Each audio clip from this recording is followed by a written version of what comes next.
करते हैं, defence sector की बात करते हैं। इसमें भी जोरदार तेजी देखने को मिल रही है, लेकिन सवाल है कि क्यों दौड़ रहे हैं डिफेंस शेयर और इनमें क्यों है एक्शन, बताने के लिए यतिन जी जुड़े हुए हैं। यतिन जी, बताइए क्या है खबर। तो जिस तरीके से प्रेसिडेंट ट्रंप ने यूक्रेन और रशिया मामले को हाथ में लिया है, यूरोप से एक बहुत बड़ा रिएक्शन आया है।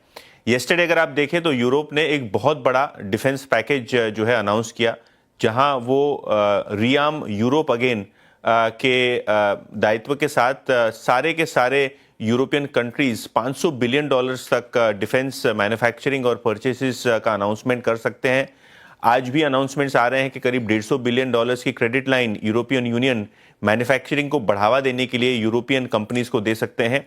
इसके चलते येस्टरडे हमने देखा कि जो जर्मन मार्केट्स हैं और जो फ्रेंच मार्केट्स है, यहाँ डिफेंस शेयर्स के ऊपर जाने की वजह से ज़बरदस्त इंडेक्स लेवल पे भी तेजी आई। इनफैक्ट अगर आप देखें तो जिस तरीके से आपको मोमेंटम दिखा है थेल्स, डसॉल्ट एविएशन, राइन मेटल, लियोनार्डो और बे सिस्टम्स में, तो कहीं ना कहीं लोग इसको जोड़ के देख रहे हैं भारतीय डिफेंस कंपनीज के साथ। अगर हम देखें तो पिछले हफ्ते ही जो ईयू की जो चेयरपर्सन है, ये प्रेसिडेंट के तौर पे इंडिया में आई, डिफेंस टाइज को डीपन करने के ऊपर चर्चा हुई।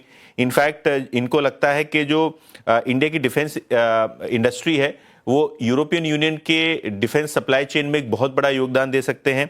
इनफैक्ट वहाँ की जो ईयू की प्रेसिडेंट है उर्सुला, उन्होंने भी कहा कि जो सिक्योरिटी और डिफेंस पार्टनरशिप है वो भारत के साथ गहरी करनी चाहिए, क्योंकि आप रशिया से, चाइना से या यूएस से आर्म्स नहीं खरीद सकते।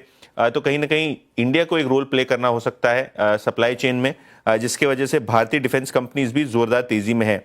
अगर हम इंडिया टारगेट्स देखें 2029 के, तो भारत के जो डिफेंस टारगेट्स हैं वो साल 2029 तक 50,000 करोड़ रुपए के एक्सपोर्ट्स की बात करता है और डोमेस्टिक प्रोडक्शन 3 लाख करोड़ से ज्यादा का करने का टारगेट भारतीय कंपनियों के लिए रखा गया डिफेंस क्षेत्र में।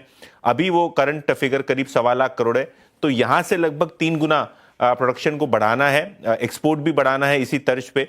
तो कहीं ना कहीं भारतीय कंपनी को इस पूरे मामले पे फायदा हो सकता है, खास करके यूरोपियन यूनियन के साथ पार्टनरशिप्स करके इस तर्ज पे अगर आप देखें, चाहे वो बीईएल हो, बीडीएल हो, हिंदुस्तान एरोनॉटिक्स हो, जीआरएससी हो, बहुत सारी कंपनीज में आप एक जबरदस्त 4 से 5% तक का सॉलिड अपमूव देख रहे हैं।